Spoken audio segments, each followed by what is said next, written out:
crystal chandelier caught the light like captured stars. Ilara Hartwell moved through the crowd with practiced invisibility, champagne bottle steady in her scarred hands. 300 wolves in silk and diamonds filled the Thornwood Palace ballroom, their laughter echoing off marble walls that had never been meant for someone like her. She was 28 years old and she had learned long ago how to disappear in plain sight. The royal ball happened once a year when Alpha King Caden Thornwood opened his mountain fortress to the elite of the Northern Realm, visiting alphas from Montana, Wyoming, Idaho, council members in their ceremonial robes, wealthy betas who controlled the territory's commerce, and servants like Ilara who existed to pour drinks and clear plates and vanish the moment they were noticed. Her feet ached in the borrowed shoes. The black servant's dress hung loose on her thin frame, covering the scars that marked her like a map of suffering. 3 years of scars, 3 years of learning that Omega wolves were the lowest of the low, and orphaned Omegas with no pack and no family were even less than that. The ballroom smelled of expensive perfume and power. Ilara moved along the edge of the crowd, refilling glasses, keeping her eyes down. She had worked in Thornwood Palace for 10 years since she was 18 and desperate for any place that would take her. She knew every rule. Never make eye contact with your betters. Never speak unless spoken to. Never ever draw attention to yourself. But tonight, something felt different. Her wolf stirred restlessly beneath her skin, a sensation she barely recognized anymore. The creature had been so quiet for so long, weakened by years of wolfsbane, that Ilara had almost forgotten what it felt like to have a beast inside her at all. Just a shadow of instinct, a whisper of something that should have been more. She moved toward the grand staircase where guests mingled on the landing, champagne bottle growing heavy in her grip. Her head throbbed with the familiar ache that had become her constant companion over the past 3 years. Headaches that split her skull, nausea that came in waves. The price of survival, she told herself. Better to be weak and alive than strong and dead. Chloe Ashford stood at the top of the landing in a dress that probably cost more than Ilara earned in a year. 29 years old, blonde and beautiful, the former fiancée of the Alpha King himself. The engagement had been broken just 5 days ago, though no one quite understood why. Chloe still acted like she owned the palace, still commanded servants with casual cruelty, still wore the Ashford diamonds like a crown. Ilara had learned to avoid her. But the ballroom was crowded, and the path to the drinks table went past the staircase, and Ilara thought she could slip by unnoticed if she just kept moving, kept her head down, became nothing more than another servant in black. She was wrong. Chloe's hand shot out as Ilara passed, fingers closing around her wrist with crushing strength. The champagne bottle slipped, but Ilara caught it before it fell, her reflexes still quick despite everything else the wolfsbane had stolen. Chloe said, her voice bright and sharp as broken glass. The little Omega. I need more champagne. Ilara kept her eyes down, holding out the bottle. Yes, miss. But Chloe didn't take it. Her fingers tightened on Ilara's wrist nails, digging in through the thin fabric of her sleeve. Look at me when I speak to you. Ilara raised her eyes, met Chloe's gaze for just a moment, saw the hatred there burning and pure. She had seen it before countless times over 3 years. She had never understood what she had done to earn it. You think you're special, Chloe whispered, leaning close enough that only Ilara could hear. You think because you're pathetic, someone will save you. No one saves Omegas like you. No one even sees you. Ilara said nothing. There was nothing to say. Chloe was right. Your kind should have died out generations ago. Chloe continued, her smile never wavering. Weak, useless, a drain on the pack. But don't worry, little Omega. I'll make sure you disappear eventually. Just like you were always meant to. She released Ilara's wrist with a shove. Not hard, just enough to make Ilara stumble back a step toward the stairs. And then Chloe's hand moved again, faster than thought, palm flat against Ilara's chest. The push was calculated, precise, right at the edge of the top step where Ilara's borrowed shoes found no purchase on polished marble. Ilara fell. The world tilted. Her feet left the ground. 15 stone steps stretched below her like teeth waiting to bite. She heard someone scream. Might have been her, might have been someone else. The champagne bottle flew from her hands and shattered on the landing, crystal exploding like stars. She hit the 5th step with her shoulder. The impact drove the air from her lungs. She tumbled, body ragdoll loose, unable to catch herself. 7th step her hip, 9th step her arm, each impact a new color of pain. The marble floor at the bottom rushed up to meet her. Her head struck stone with a sound like an axe hitting wood. Then darkness shot through with red. When awareness returned seconds or minutes later, Ilara lay on her back, staring up at the chandelier. It swayed gently, or maybe that was just her vision swimming. Warm liquid pooled beneath her head, spreading across the pristine marble. Blood, a lot of it. She could smell the copper tang, could feel it soaking into her hair. 300 wolves stood frozen, staring down at her. No one moved. No one helped. They just watched the broken Omega bleeding on their beautiful floor, and their faces showed nothing but mild distaste, as if she were a spill that needed cleaning. This is how I die, Alara thought with strange clarity, alone on the floor while they watch. Her wolf whimpered deep inside her chest, a sound of pure despair. After 28 years of suffering, after 10 years of invisible servitude, this was the end, not with dignity, not fighting, just bleeding out while the powerful looked on with boredom. She tried to breathe and couldn't, tried to move and couldn't. The edges of her vision darkened, narrowing to a tunnel that grew smaller with each stuttering heartbeat. Then she smelled it, rain and cedar and wood smoke, something wild and vast and impossibly powerful, a scent that cut through the blood and champagne and expensive perfume like a blade through silk. A scent that made her dying wolf lift its head and howl inside her chest with sudden desperate recognition. Footsteps, running, heavy boots on marble moving faster than anything human. The crowd scattered wolves stumbling over themselves to get out of the way as something massive moved through them. Alara couldn't turn her head, couldn't see, but she felt the presence like a physical weight, heat and power and barely controlled violence radiating in waves. Someone dropped to their knees beside her.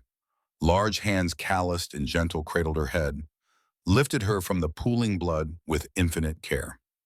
Alara's dimming vision focused on a face. AlphaKing Caden Thornwood, 32 years old and terrifying in the way that apex predators were terrifying.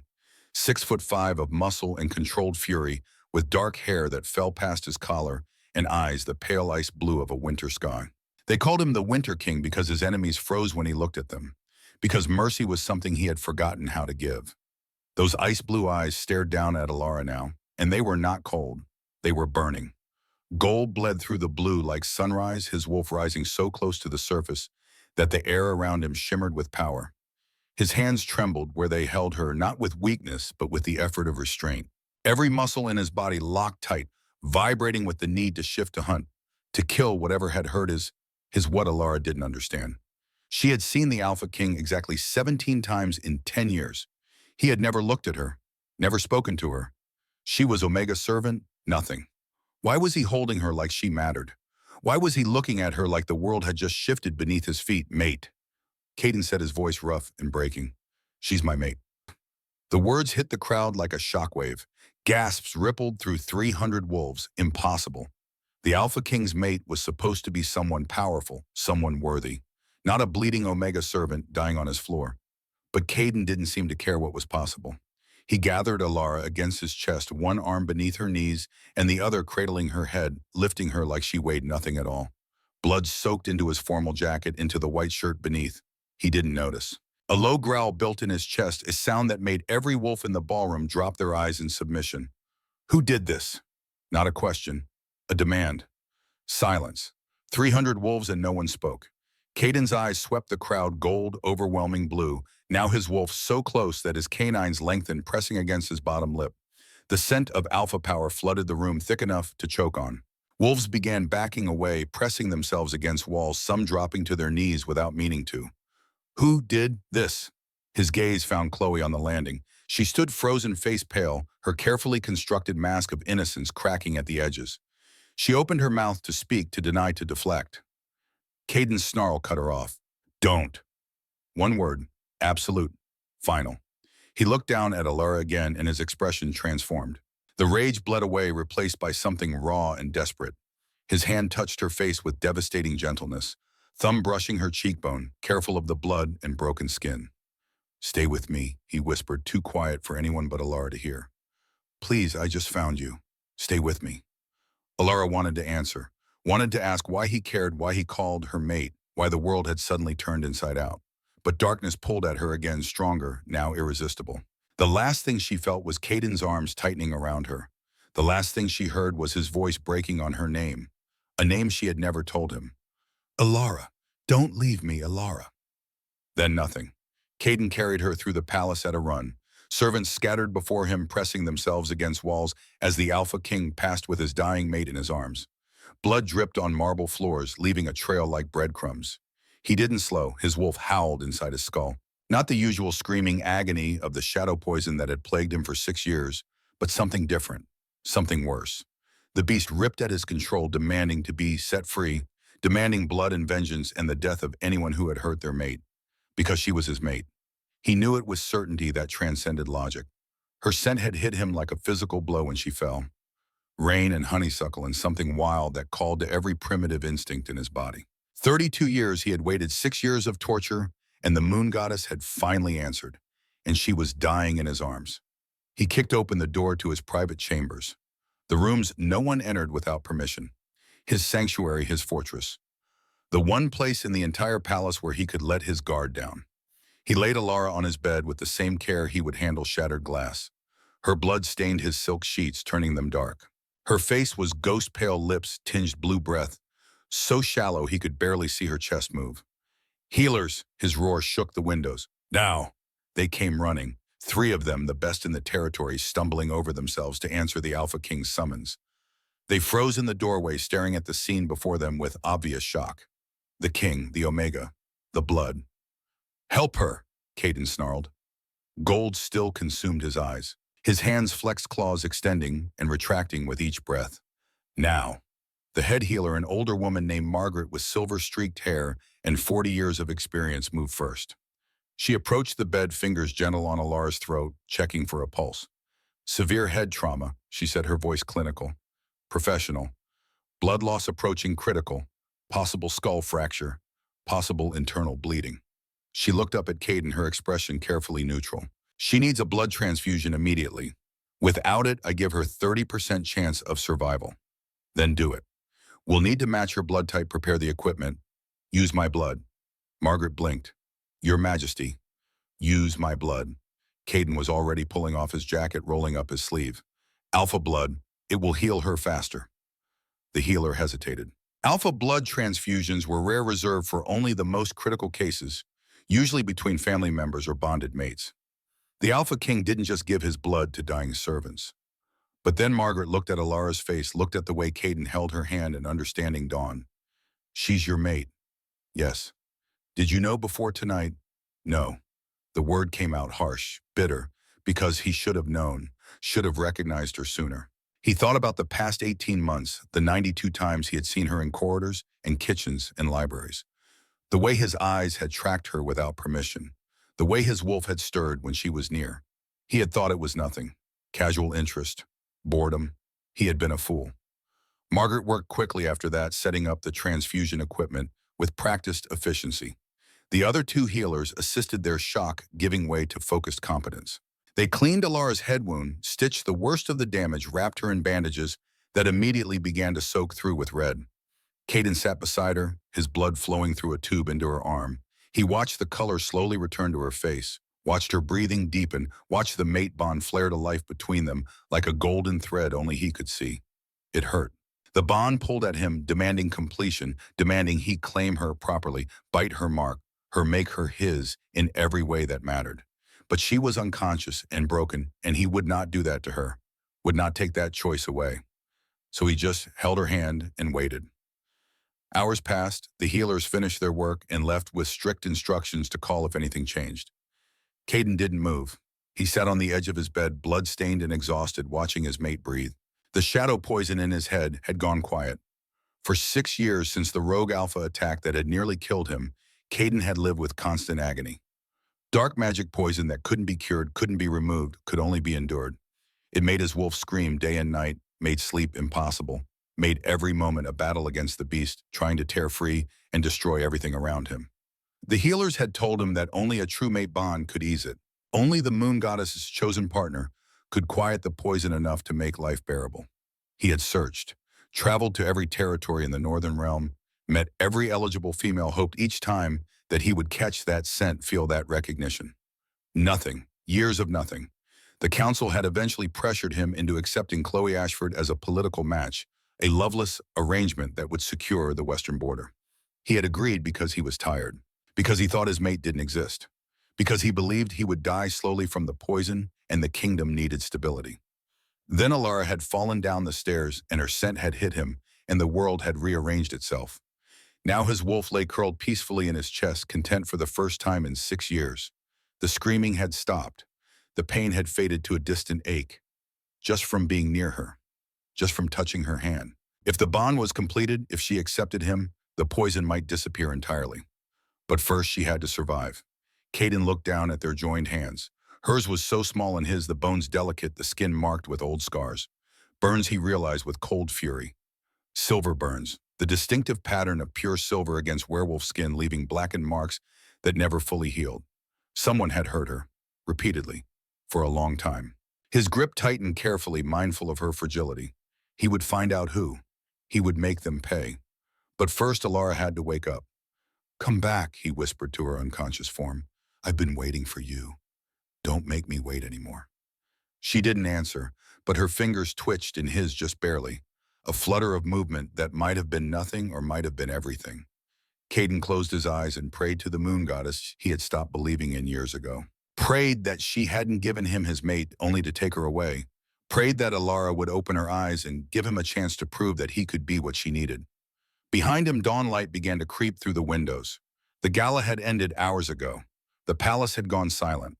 300 witnesses to what had happened to the Alpha King, claiming an Omega servant as his mate, and by noon the entire territory would know. Let them talk. Let them question. He didn't care. He had found her, finally. After 32 years of loneliness and 6 years of torture, the moon goddess had led him to a bleeding woman on his floor, an Omega who should have been beneath his notice, a servant with no name and no pack and no power. His mate, and he would burn the entire kingdom to ash before he let anyone hurt her again. The next morning arrived with golden light and the smell of rain. Alara woke slowly, consciousness returning in fragments. Softness beneath her, warmth surrounding her, the steady beep of medical equipment somewhere close. Pain, yes, but distant, manageable. Her head throbbed with each heartbeat, but the agony she expected wasn't there.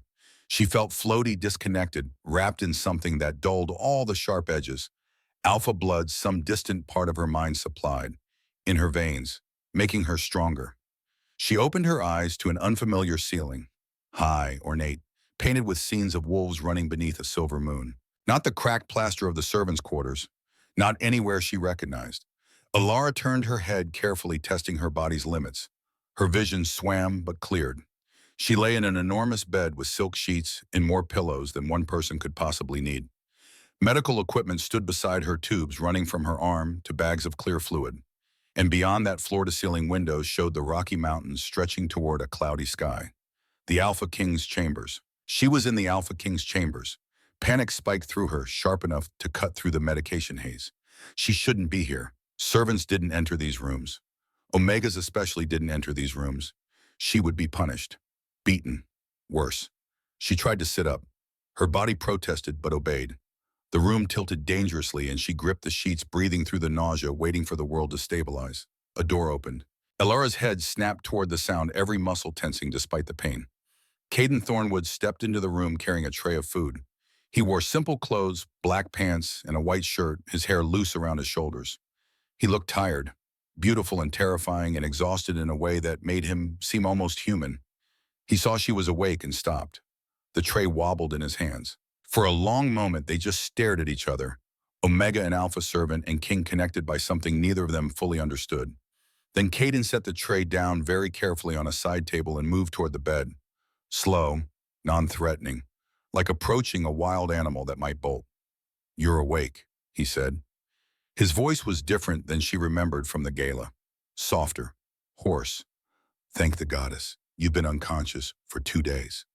2 days. Alara looked down at herself, at the bandages wrapped around her head, at the IV in her arm, at the silk sheets that probably cost more than she would earn in a lifetime. "I shouldn't be here," she whispered. "I need to go back. They'll be angry. I have work. I can't." "Stop." Caden held up one hand, gentle but absolute. "You're not going back to the servants' quarters. You're staying here." "But I'm just my mate." He said it with such certainty that it allowed no argument. "You're my mate. Do you understand what that means?" Alara shook her head. She knew the concept vaguely. True mates were rare, blessed by the moon goddess, supposedly perfect matches. But those were fairy tales for powerful wolves. Not real. Not for someone like her. Caden moved closer, stopping a few feet from the bed, giving her space. It means the moon goddess chose you for me, chose me for you. The bond between us is sacred, permanent. You belong here now. With me. Belong.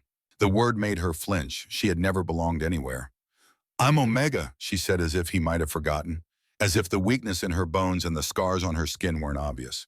I'm nobody. I can't be your mate. The council would never. The council doesn't choose my mate. The goddess does. His ice blue eyes held hers intense enough to make her want to look away. She didn't. Couldn't.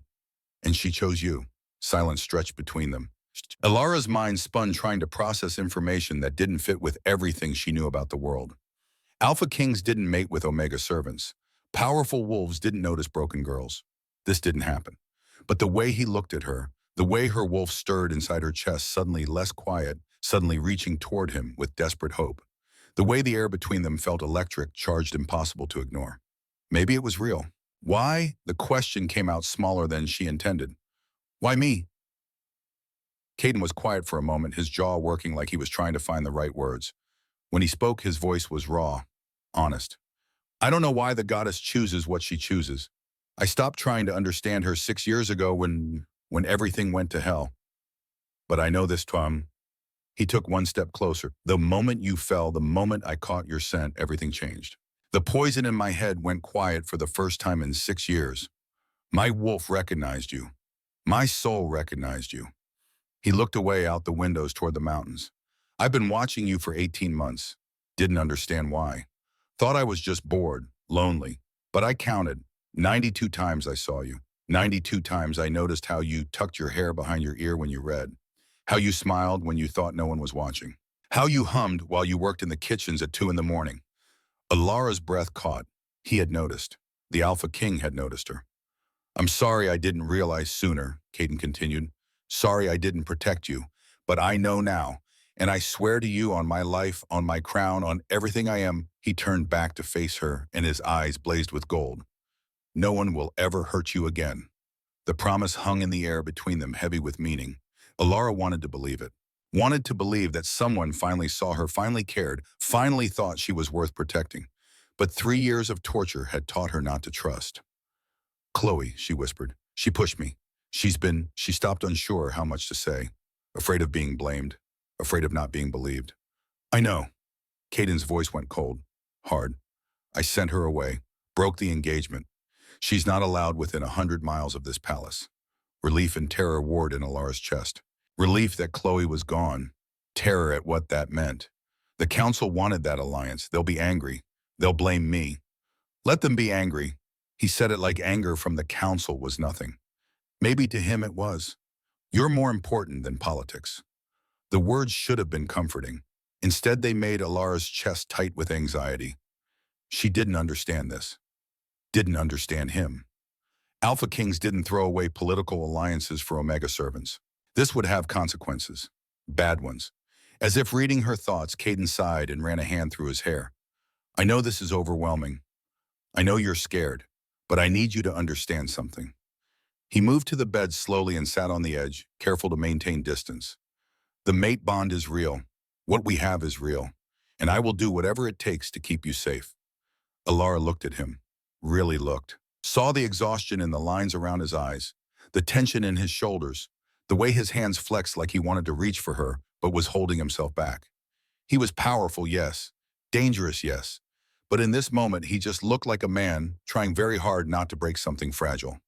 I don't know how to be someone's mate, she admitted quietly. Neither do I. A ghost of a smile touched his lips. We'll figure it out together, together. The words sent warmth through her chest, unfamiliar and precious. Her wolf stirred again, pushing at her consciousness, wanting to get closer to him, wanting to trust. Alara had spent so long suppressing her wolf, keeping it quiet and small and hidden.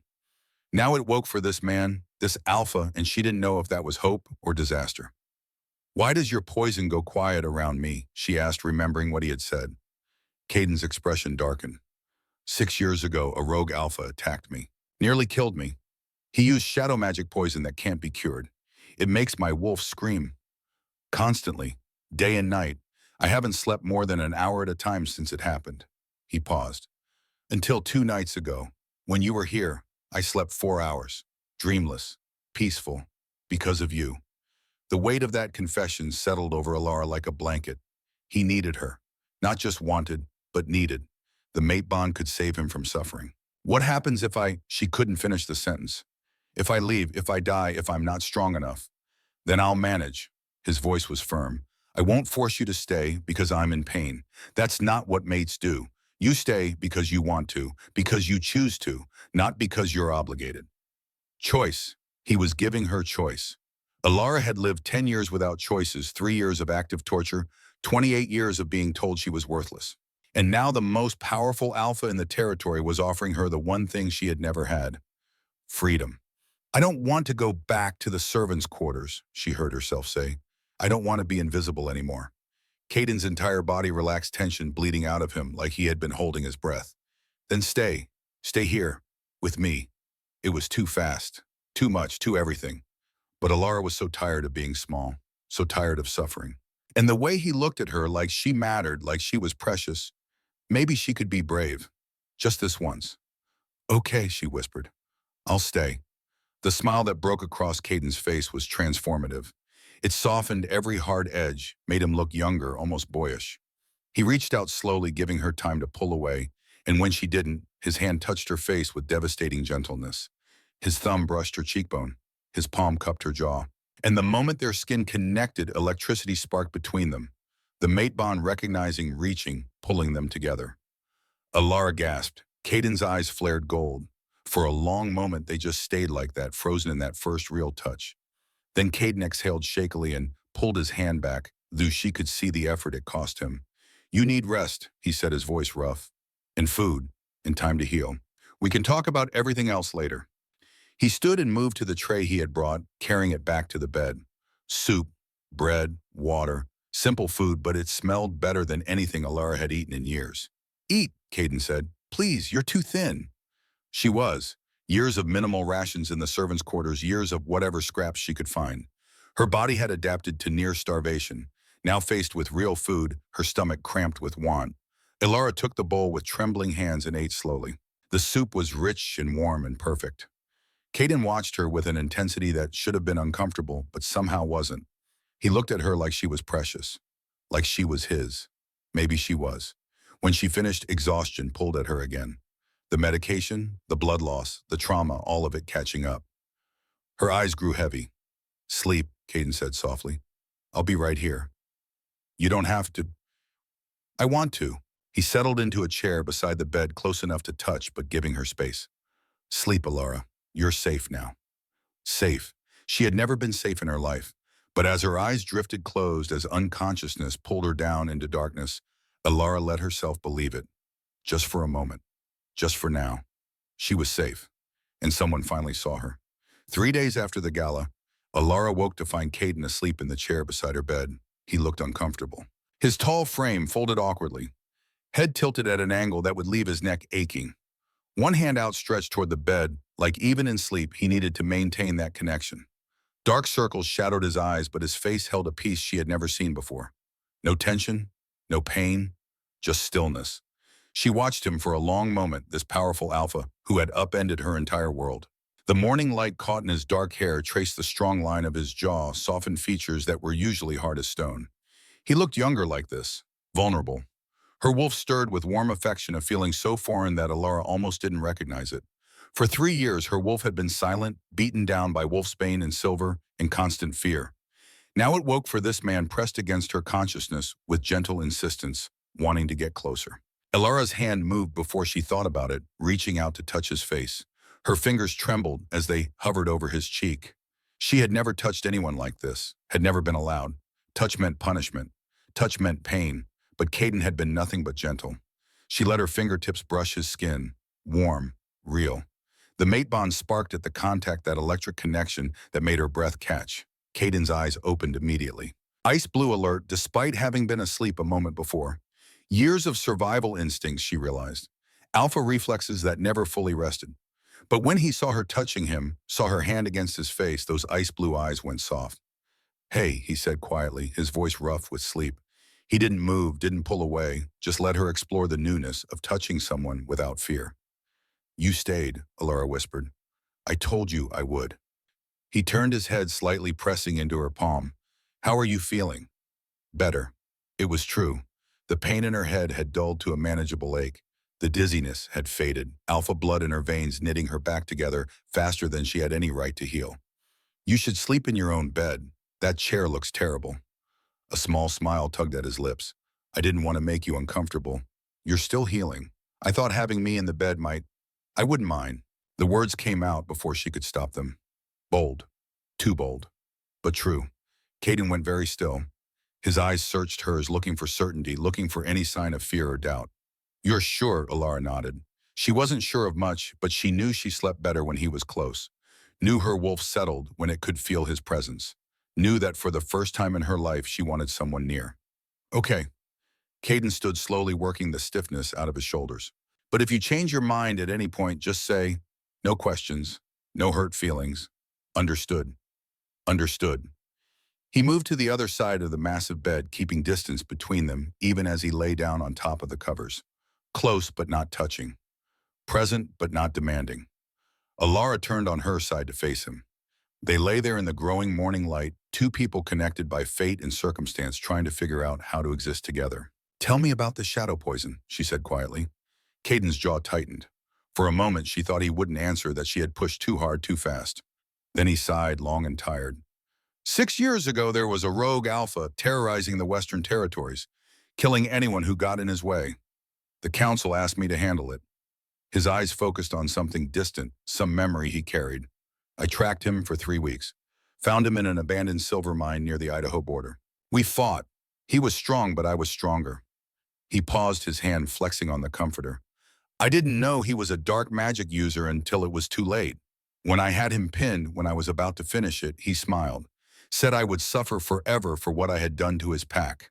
Then he bit me, injected shadow poison directly into my bloodstream. Alara's breath caught. Dark magic was forbidden, had been outlawed for centuries. The kind of corruption it took to use it, the price it demanded, no sane wolf would risk it. The poison targets the bond between human and wolf. Caden continued, his voice flat. Clinical, the only way he could talk about it. It makes them fight each other, constantly. My wolf screams in my head day and night, begs to be let out, tries to tear free. The pain is... He stopped, swallowed hard. The healer said only a true mate bond could quiet it. That the goddess's magic is stronger than dark magic. But I searched for years and found nothing. Eventually I accepted I would live with it until it killed me. How long do you have? Without a mate, the healers estimated 10 years from the initial bite, so 4 more years. He looked at her then, and something raw flickered in his expression. But the past 3 nights sleeping near you, the poison has been almost silent. If we complete the bond, if you accept me fully, it might disappear entirely. The weight of that settled over Alara like a physical thing. She could save him. Her, the worthless Omega, the invisible servant, could save the Alpha King's life. I don't understand why the goddess would choose me, she admitted. I'm weak. My wolf barely exists. I can't give you strong children or political alliances or anything an Alpha King needs.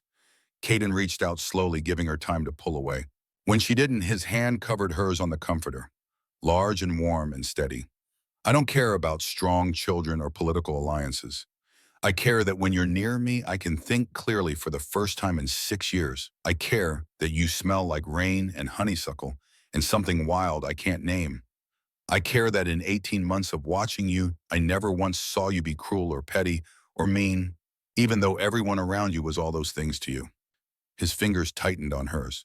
The goddess chose you because you're exactly what I need. Not what the kingdom thinks I need. Not what the council demands. What I need. Someone honest. Someone kind. Someone who understands suffering. Alara's throat tightened with emotion she couldn't name. No one had ever said things like this to her. No one had ever looked at her like she had value. I'm scared, she whispered. Everyone will hate me. They'll say I'm using you, that I trapped you somehow. They'll try to get rid of me. Let them try. The promise in his voice was absolute. I'm the Alpha King. My word is law. And my word is that you are my mate, my chosen, and anyone who harms you answers to me. The certainty in his voice should have been comforting, but Alara had lived too long in fear to believe safety could be that simple. Chloe won't stop, she said. She hates me, has for 3 years. Even if you send her away, she'll find a way. What did she do to you? Caden's voice went cold, hard. I know she pushed you down the stairs, but you said she's been hurting you for 3 years. Tell me, please. Alara hesitated. Speaking about it felt like admitting weakness, like proving everyone right about how pathetic she was. But Caden deserved to know, deserved to understand what he was binding himself to. It started small. She began, her voice barely above a whisper. When she first came to the palace as your fiancée 3 years ago, just verbal abuse, calling me names, reminding me I was worthless. I thought that was normal. That's how most of the nobles treated servants. She pulled her hand from his and pushed up the sleeve of her borrowed nightgown, revealing her left forearm. 3 long scars, silver white against her pale skin, burns that had never healed properly. Then she started using silver, knives at first, little cuts when no one was watching. She said she was testing to see how weak I really was. Alara traced one of the scars with her finger, remembering the agony. Silver burns werewolves, stops us from healing. The pain it's like being on fire from the inside out. Caden's eyes had gone gold. His breathing came faster. She could feel the rage building in him, hot and dangerous, but he held himself perfectly still, waiting for her to continue. About 2 years ago, she started putting wolfsbane in my food. 3 drops with every meal. Not enough to kill me, but enough to weaken my wolf, to make me sick. Headaches that split my skull. Nausea that never went away. I thought I was dying. Maybe I was slowly. She met his eyes, saw the fury there, the barely controlled violence. Part of her wanted to stop talking, to spare him this. But he needed to know, needed to understand the enemy they faced. A month ago, she created a debt. Said I owed the palace $50,000 for training fees and room and board over 10 years. Showed me a contract I never signed with my name forged at the bottom. If I couldn't pay, I would be charged with theft, executed. Alara's voice broke on the last word. I had no way to pay, no way to prove the contract was fake. I was trapped, and she knew it. She told me every day that I would die, that she would make sure of it, that I was a stain that needed to be removed. Silence filled the room. Caden didn't speak, didn't move, but his eyes burned gold and the air around him shimmered with barely contained power. When he finally spoke, his voice was barely human. I'm going to kill her. Caden, I'm going to find her and I'm going to rip her throat out. He sat up, muscles coiled, ready to shift and hunt. No one does that to you. No one. She tortured you for 3 years in my palace under my protection, and I didn't see. I didn't stop it. I'm going to... Stop. Alara sat up too, ignoring the way the room spun. She grabbed his arm, her small hand barely circling his forearm. Please, stop. He looked at her chest, heaving, every line of his body screaming violence. If you kill her now, it proves everyone right, Alara said urgently. They'll say you're irrational, that the mate bond made you weak, that I'm controlling you. They'll use it against us, against you. I don't care. I care. She held his gaze, willing him to hear her. I care that you keep your throne, that you keep your power, because that power is the only thing keeping me alive right now. If you lose it, if the council turns on you, we both die. The gold in his eyes flickered, reason fighting with instinct. There are better ways to make her pay, Alara continued. Legal ways, ways that don't make you the villain. Can we do that? Please. Caden stared at her for a long moment. Then slowly the gold faded. Blue returned. His breathing evened out. The violence in him banked but didn't disappear, just redirected. Legal ways, he repeated, his voice rough. Fine, but she will pay. I swear to you, she will answer for what she did. I believe you. He pulled her into his arms, then sudden and fierce, but somehow still gentle, held her against his chest like she was precious, like she might break. His hand cupped the back of her head, fingers tangling in her hair, careful of her healing injury. I'm sorry, he whispered into her hair. I'm so sorry I didn't see, didn't protect you. You were right there, and I was too blind to notice what was happening. Alara let herself sink into his warmth. Let herself be held. It felt foreign and wonderful and terrifying all at once. You notice me now, she said quietly. That's what matters. They stayed like that for a long time. Long enough for Alara's racing heart to slow. Long enough for Caden's wolf to settle. Long enough for both of them to remember that they were safe together and no one could hurt them in this moment. When they finally pulled apart, the sun had climbed higher. Morning light flooded the room, painting everything gold. You need to eat, Caden said, his voice still rough. And I need to investigate. Find proof of what Chloe did. Build a case. Where will you start? The contract. If it's forged, there will be evidence. And I'll talk to the kitchen staff, see if anyone noticed her tampering with food. The healers, too. They might have records of your symptoms. It sounded reasonable, logical. But Alara had learned not to trust that logic would win against power. She's careful, she warned. She made sure there were never witnesses. The guards who let her into my quarters were loyal to her family.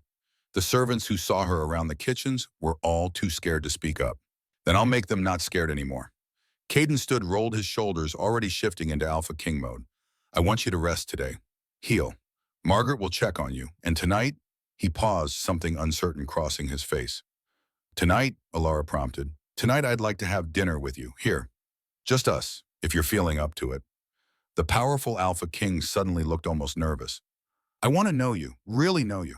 Not just the facts of what happened to you, but who you are, what you like, what makes you smile, all of it.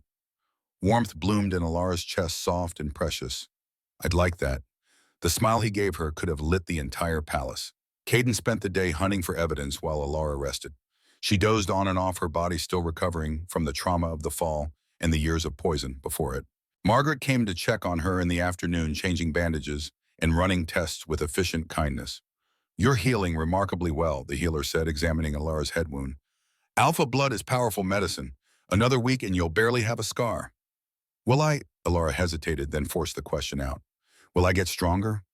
My wolf has been so weak for so long. Can it recover? Margaret's expression turned thoughtful. The wolf's bane did significant damage. It will take time for your system to clear it completely.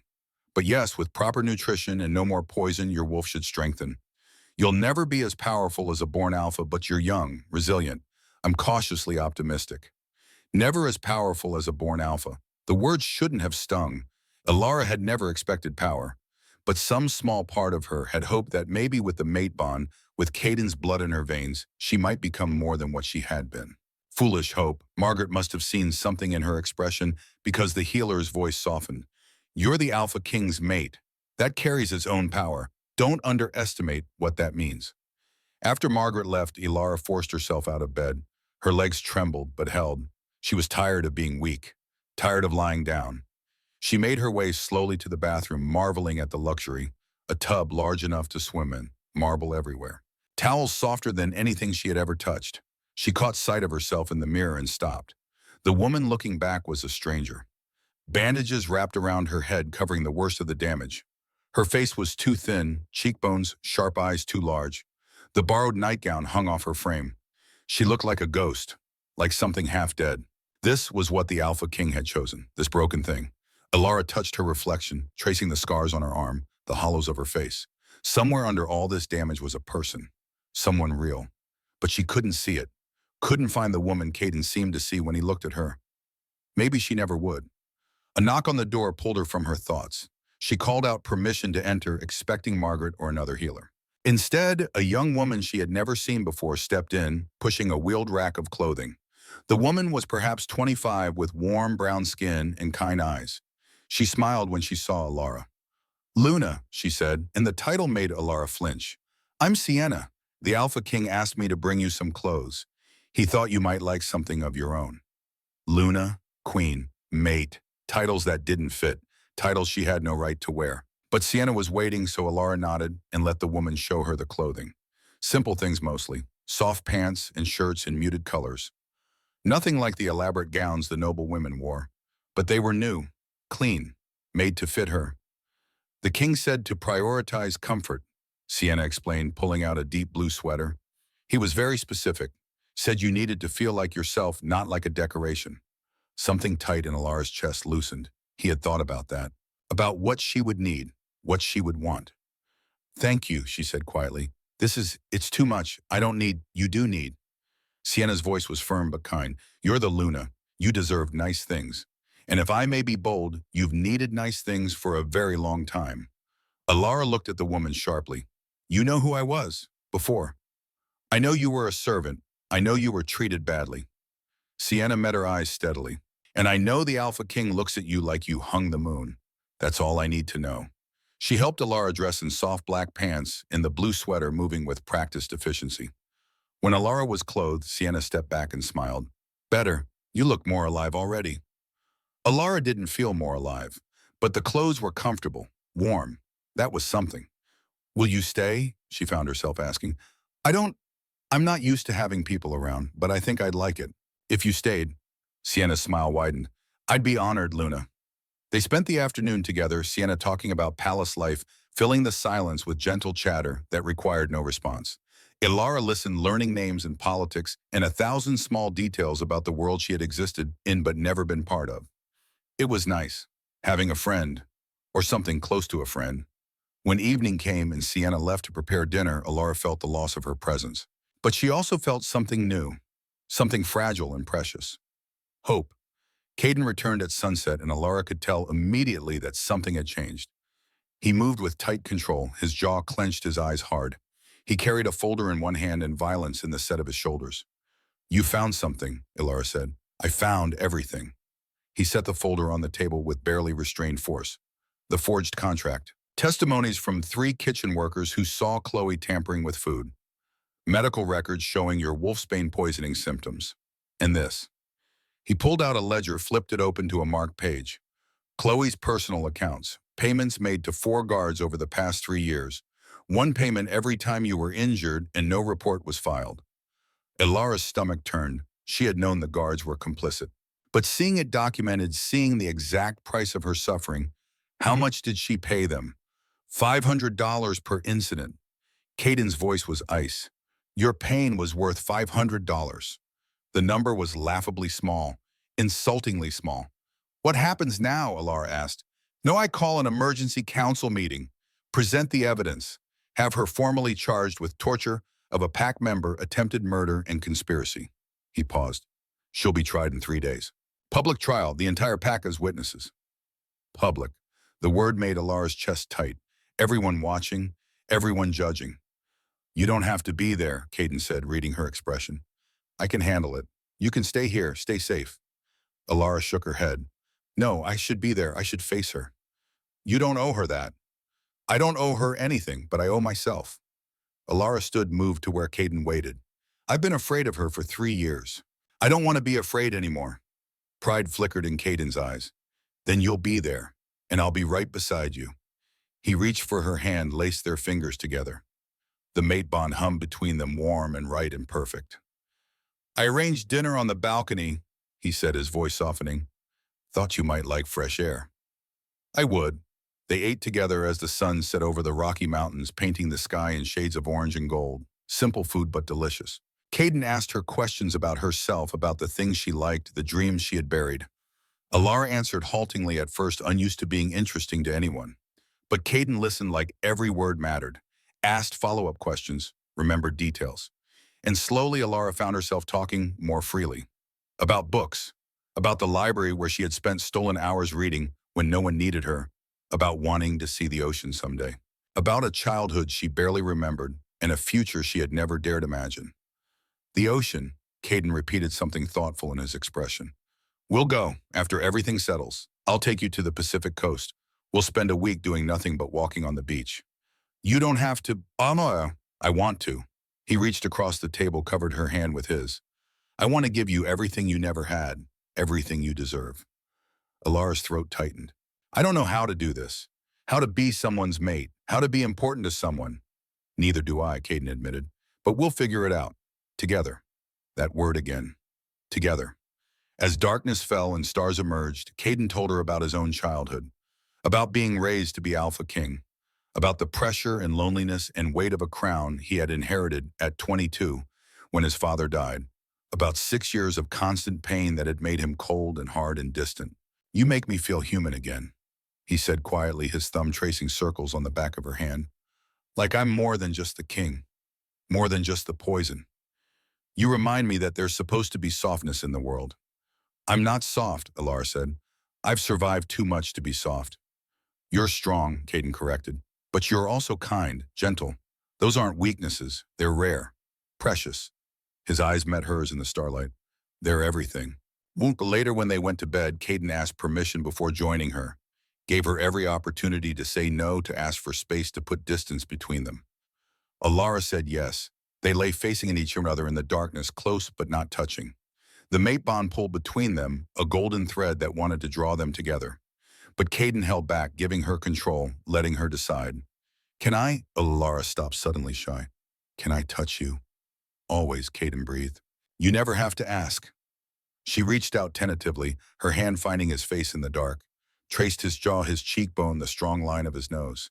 He held perfectly still, barely breathing, letting her explore. No one's ever touched me like this, she whispered. Gentle, like I matter. You do matter. Caden's hand came up to cover hers, pressing her palm against his cheek. You matter more than anything. Alara shifted closer, drawn by something she couldn't name. Caden's arm came around her waist, careful and warm. She tucked her head under his chin, fitting against him like she was made to be there. Is this okay? He asked quietly. Yes, more than okay. Perfect. Safe. They fell asleep like that, tangled together, the mate bond singing between them. And for the first time in 6 years, Caden slept without nightmares. For the first time in 3 years, Alara slept without fear. Outside, the moon rose full and silver over the mountains. And somewhere in the darkness, enemies began to move. The peace wouldn't last. Storms were coming. But for tonight, they had each other. And that was enough. The emergency council meeting convened at dawn, and Caden left Alara sleeping in his bed with a promise to return as soon as possible. She woke alone to gray morning light and the distant sound of raised voices echoing through the palace corridors. They were arguing about her. She didn't need to hear the words to know. Sienna arrived with breakfast and news, her face carefully neutral in the way that meant the news was bad. The council is divided, she said quietly, setting the tray on the bedside table. Half support the AlphaKing's mate claim. The other half are calling for you to be removed from the palace until your bloodline can be verified. Verified? Alara's stomach twisted. I don't have a bloodline. I'm an orphan. That's what they're questioning. They say it's too convenient. A nobody Omega suddenly revealed as the king's mate right after he breaks his political engagement. Sienna's voice dropped lower. Some are saying you're a plant, that someone put you here to manipulate him. The accusation shouldn't have surprised Alara. She had known this would happen, but hearing it spoken aloud made it real in a way that cut deep. Who's leading the opposition? Sienna hesitated. Beta Draven. The name meant nothing to Alara. She had been so far below the notice of palace leadership that she had never learned who they were. But the way Sienna said it with that careful tone told her everything she needed to know. Dangerous, powerful, someone who didn't want her here. Tell me about him. Sienna sat on the edge of the bed, her hands twisting together. Draven has been beta to the Thornwood Alphas for 20 years. He served King Caden's father before him. He's intelligent, ruthless, and completely loyal to the kingdom, or at least loyal to his vision of what the kingdom should be, which doesn't include a weak Omega as Luna. No, Sienna met her eyes. He's arguing that the mate bond is a trick, that you're using dark magic to fool the king, that you should be tested. Tested how? Silver Wolfsbane. If you survive without the king's blood sustaining you, you might be what you claim. If you don't, she stopped. If Alara didn't survive, the problem solved itself. When Alara's voice came out steady, despite the fear crawling up her spine, the council is voting now. If they approve the testing, it could happen as soon as this afternoon. Alara's hands clenched in the silk sheets. She had survived 3 years of Chloe's torture. She could survive this. She had to. But a small voice whispered doubt.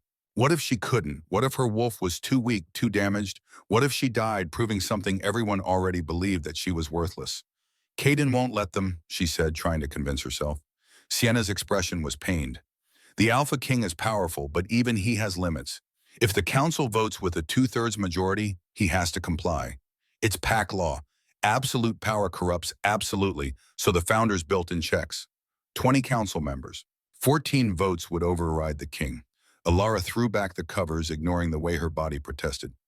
I need to get dressed. If they're going to test me, I want to face them standing up. Sienna helped her into simple clothes, black pants, and a gray shirt. Nothing fancy, nothing that pretended to be more than she was. When Alara looked in the mirror, she saw exactly what the council would see, a thin, scarred Omega who didn't belong. But her chin was raised, her spine was straight, and her eyes held something they had never held before. Defiance. Whatever happens, Sienna said softly, you're not alone. There are people in this palace who see what the king sees, who believe you deserve to be here. Thank you, Alara squeezed the woman's hand, for being kind when you didn't have to be. The council chamber doors opened 2 hours later, and Caden emerged with violence in every line of his body. His eyes found Alara where she waited in the corridor, and something in his expression broke. He crossed to her in 3 strides, pulled her into his arms. She felt the tremor in his hands, the barely controlled rage. They voted for the testing, he said against her hair. 15-5. I couldn't stop it. Alara had expected it, but the confirmation still hit like a blow. When tomorrow morning, public, in the training grounds. His arms tightened around her. I can't interfere. If I do, they can charge me with abuse of power, potentially remove me from the throne. I understand. No. He pulled back, cupped her face in his hands. You don't understand. They're going to hurt you. In front of everyone. And I have to stand there and watch. I have to let them do it or risk everything. His eyes had gone gold, the wolf clawing for freedom. Then watch, Alara said with more confidence than she felt. Watch me survive. Watch me prove them wrong. Alara, I've been tested by worse than the council for 3 years. I'm still here. She covered his hands with hers. Trust me. Trust that I'm stronger than they think. Caden's jaw worked everything in him, screaming to refuse to fight, to tear down anyone who would harm his mate. But finally, slowly, he nodded. If it becomes too much, if I think you're dying, I'm stopping it. Consequences be damned. Agreed. They spent the rest of the day together, neither speaking about what was coming. Caden showed her the parts of the palace she had never seen as a servant. The library where ancient texts lined walls that stretched 3 stories high. The gardens where winter roses bloomed despite the cold. The war room with its maps and strategies and evidence of the weight he carried. As evening fell, they stood on the highest balcony looking out over the territory that Caden ruled. Mountains stretched endlessly, forests thick with wolves who owed him allegiance, towns and villages scattered across the northern realm. This is what you're protecting, Alara said quietly, by letting them test me, the stability of all of this. I don't care about stability if it costs me you. Yes, you do. She leaned into his warmth. You care about your people, about doing what's right even when it's hard. That's why you're a good king. Caden was silent for a long moment. My father wasn't a good king. He was powerful, yes, feared, but not good. He made decisions that still haunt this kingdom. Something in his voice made Alara look up at him. What kind of decisions? He didn't answer immediately, his jaw clenched, eyes distant, focused on something she couldn't see. 25 years ago, there was another pack in the northern realm, the Silver Moon Pack. They controlled the territories along the Canadian border, 2,000 acres of pristine wilderness. His voice was flat, carefully emotionless. My father wanted that land. The Silver Moon Alpha refused to sell. Alara's chest tightened with premonition. The official records say a plague swept through the pack, that they all died of disease. Every man, woman, and child. 347 wolves. Caden's hands gripped the balcony railing so hard the stone cracked. I was 7 years old when it happened. I believed the story, everyone did, but it wasn't true. No. The word came out harsh, bitter. 6 months ago, I found documents in my father's private office, orders he gave, payments he made. The Silver Moon Pack didn't die of plague. They were poisoned, murdered, every single one of them, so my father could take their land.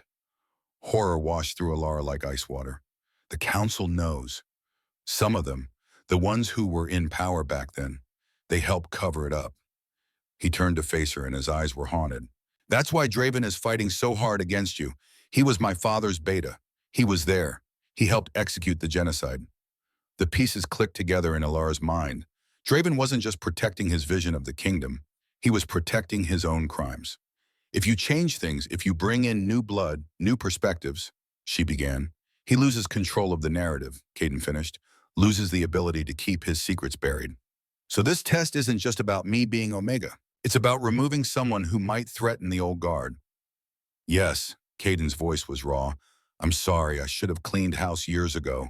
Should have investigated my father's reign, but I was dealing with the poison and I didn't look closely enough. Alara took his hand, laced their fingers together. You're looking now. That's what matters. It might be too late to save you from what's coming tomorrow. Or maybe it's exactly the right time. Alara's mind was racing, pieces of a plan forming. They expect me to be weak, to fail the test. What if I don't? You've been poisoned for 3 years. Even with my blood helping you heal, your wolf is still compromised. The test will involve pure silver and concentrated wolfsbane. It's designed to break you. Then I'll have to be unbreakable. Caden stared at her, something like awe creeping into his expression. You're serious. I've survived worse. And I have something now I didn't have before. She squeezed his hand. I have something to fight for.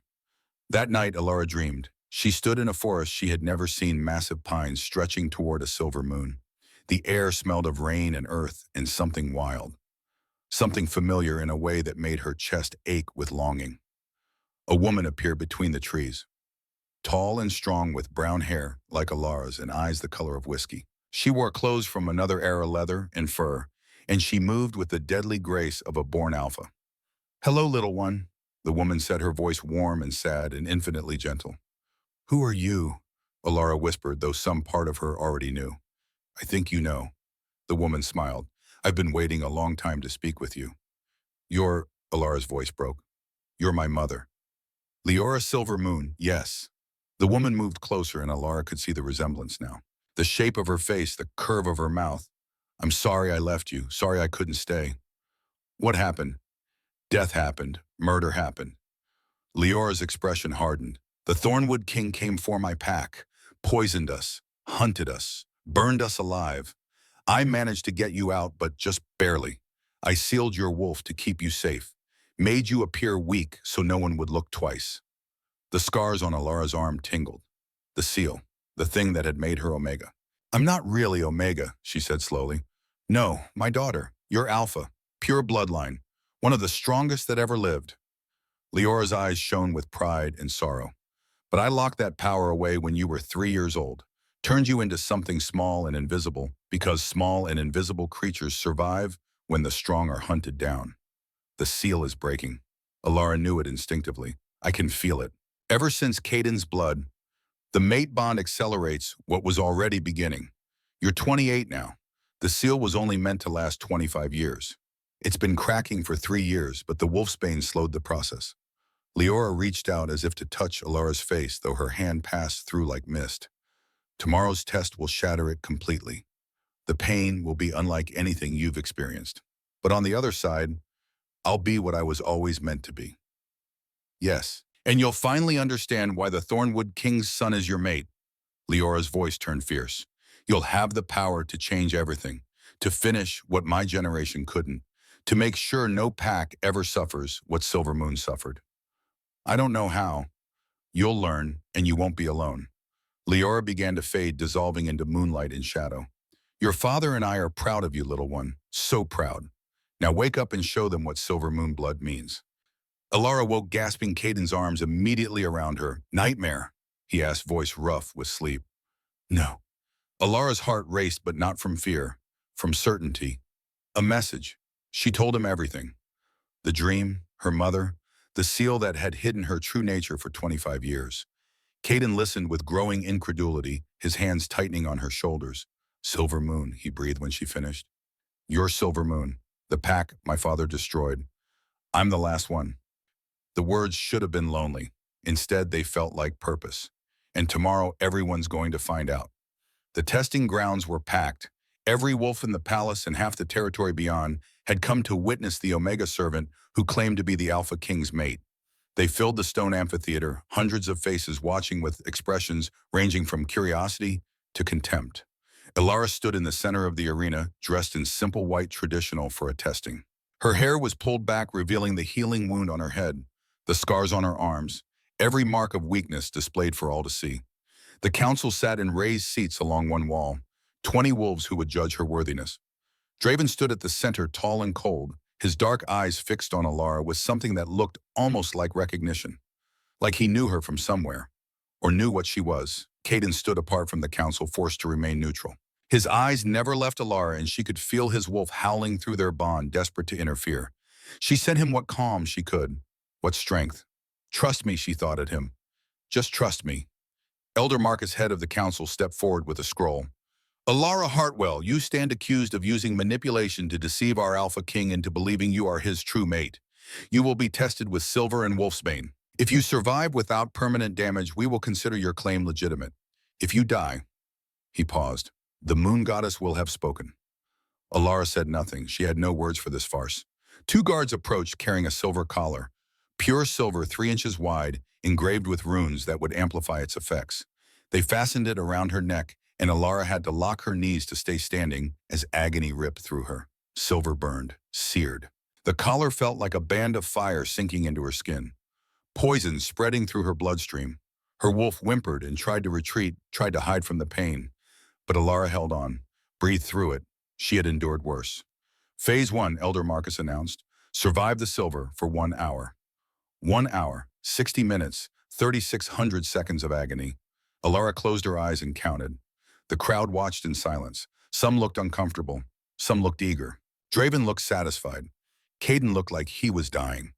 20 minutes and Alara's legs gave out. She collapsed to her knees, the silver collar dragging at her neck, her skin blistering where the metal touched. Smoke rose from the burns, the smell of her own flesh cooking. Get up, she told herself. Get up or they win. She got up. 40 minutes in blood ran from where the collar had burned through to raw muscle. Her vision swam. Her wolf was screaming, begging her to give up, to make it stop. Alara stayed standing. Somewhere in the crowd, someone began to murmur. Then another. The Omega was lasting longer than expected. Longer than any Omega should be able to last. 55 minutes. Alara's entire body shook. Her eyes rolled back. She was going to pass out. Going to fail, the hour bell rang. Guards removed the collar, and Alara collapsed immediately, her neck a raw, burned mess. She couldn't stand. Couldn't think. Could only lie there and shake as her body tried to heal damage that was too severe, too deep. Margaret rushed forward with healing supplies, but Elder Marcus held up a hand. Not yet. Phase 2. No, she needed time to heal. Needed. But pack law was absolute. The test continued. A guard approached with a vial of liquid silver. Wolfsbane extract concentrated to a lethal dose. 3 drops would kill a normal Omega instantly. They were going to make her drink the entire vial. Alara stared at it, knew she couldn't survive this, knew they had designed the test to be impossible, but she had promised to be unbreakable. She reached for the vial with a trembling hand, brought it to her lips, and heard her mother's voice clear as day. Now, daughter, break free now. Alara drank. The poison hit her system like liquid fire. Her wolf shrieked. Her human mind screamed. And deep inside her chest, where Leora had placed a seal 25 years ago, something cracked, then shattered. Power exploded through Alara's body, not the weak, damaged wolf she had known all her life. Something vast, ancient, furious. Alpha power locked away for a quarter century finally set free. Alara's back arched. Her eyes flew open, glowing gold. Not the pale gold of a normal alpha. Pure, burning gold, like the sun itself. The burns on her neck began to heal, fast. Impossibly fast. Flesh knitting back together, skin regenerating, the silver poison forced out of her system by something stronger. The crowd gasped. Caden stood frozen, his face a mask of shock. Draven went white because he recognized what was happening. Recognized that golden glow. He had seen it before 25 years ago in a pack he helped destroy. Alara rose to her feet, power coursing through her veins. Her wolf, no longer weak and beaten, surged to the surface. She was going to shift. Couldn't stop it even if she wanted to. Bones cracked, reshaped, her spine curved, fur exploded across her skin. The shift was agony and ecstasy combined. Everything she had been was burning away, making room for what she was supposed to be. When it was done, where Alara had stood, there was now a wolf, but not an Omega wolf. This wolf was massive, twice the size of a normal wolf, maybe 3 times, fur the color of starlight, silver white and gleaming. And when she opened her eyes, they burned pure alpha gold. The entire amphitheater went dead silent. Then from the back of the crowd, an old woman stood, 75 years old, with silver hair and eyes that had seen too much. She climbed down into the arena, moving slowly but with purpose. She approached the silver wolf and dropped to her knees. Alara Silver Moon, the old woman said, her voice carrying across the silence. Daughter of Alpha Theron Silver Moon and Luna Leora Silver Moon. Princess of the pack, who was murdered 25 years ago. The crowd erupted, shouts, denials, accusations. But the old woman continued speaking over them. My name is Isolde Graves. I was the healer of Silver Moon. I survived the massacre. I helped Leora seal her daughter's power and hide her in an orphanage. Isolde's voice shook with emotion. I've waited 25 years to see this moment, to see Silver Moon rise again. She turned to face Draven. And I was there when you helped murder my pack. When you and the old king poisoned 347 innocent wolves and burned them alive. I saw your face. I've never forgotten. Draven stood frozen. Then slowly his mask of calm cracked. His eyes went to Alara, to the massive silver wolf with alpha gold eyes, and pure terror flashed across his features. Because she wasn't just an Omega anymore. She was living proof of his crimes, evidence that couldn't be silenced. He ran, shifted mid-stride into a brown wolf, and bolted for the exit. But Caden was faster. The Alpha King shifted into his black wolf and tackled Draven before he reached the gate. They went down in a snarl of fur and teeth rolling across the arena floor. But it wasn't a fair fight. Caden was younger, stronger, and absolutely furious. Within seconds, he had Draven pinned jaws around the beta's throat. One bite, one twist, and it would be over. But Caden didn't kill him. He held Draven there waiting, his eyes finding Alara across the arena. Your choice, the look said. Your justice. Alara padded forward on massive paws, her silver fur catching the morning light. She looked down at the wolf who had helped murder her family, who had tried to murder her today. She could kill him, easily. Her new strength sang through her demanding vengeance. But Leora's voice whispered in her mind, show them you're different. Show them Silver Moon believes in justice, not revenge. Alara shifted back to human, the transformation smooth, now natural. She stood over Draven naked and powerful and absolutely unafraid. The council will judge you, she said, her voice carrying to every corner of the amphitheater. Public trial, full investigation, every crime exposed, every victim's name spoken. That's how Silver Moon handles murderers. Not in shadows, in light. She turned to face the crowd, chin raised. I am Alara Silver Moon, last daughter of a slaughtered pack, and I claim my place as Alpha of Silver Moon territory and mate to your king. Silence. Then from the crowd, wolves began to drop to their knees. One by one, they acknowledged her, accepted her, not as a weak Omega to be pitied or dismissed, but as what she truly was, an Alpha in her own right. The amphitheater had transformed from a testing ground into a courtroom. The council reconvened within the hour, but now everything had changed. The Omega servant they had intended to break stood before them as a massive silver wolf radiating alpha power that made even the eldest council members drop their eyes in instinctive submission. Alara shifted back to human form, and Sienna appeared immediately with a robe wrapping it around her with quick efficiency. The young woman's eyes shone with tears and pride. I knew, Sienna whispered as she tied the robe. I knew you were more than they said. Alara squeezed her hand in thanks, then turned to face the council. Caden stood beside her now, no longer forced to remain neutral. His hand found hers, fingers lacing together in a display of unity that sent ripples through the watching crowd. Draven remained pinned beneath 4 guards, still in wolf form, muzzled with silver wire. His eyes rolled with terror, fixed on Alara like she was death incarnate. Perhaps she was. The last thing he had expected to see again after 25 years Silver Moon blood, alive and furious. Elder Marcus looked older than his 70 years, his face gray with shock. He cleared his throat twice before managing to speak. The test has been concluded. Alara Hartwell. He stopped, corrected himself.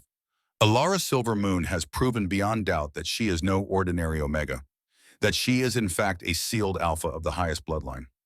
He looked to Isolde, who still knelt in the arena beside the spot where Alara had transformed. Healer Graves, you claim knowledge of the Silver Moon massacre. You claim to have witnessed Beta Draven's crimes. Will you testify under oath before this council and the Moon Goddess herself? Isolde rose slowly, her old bones creaking, but her voice rang clear and strong. I will testify, and I will name every crime, every victim.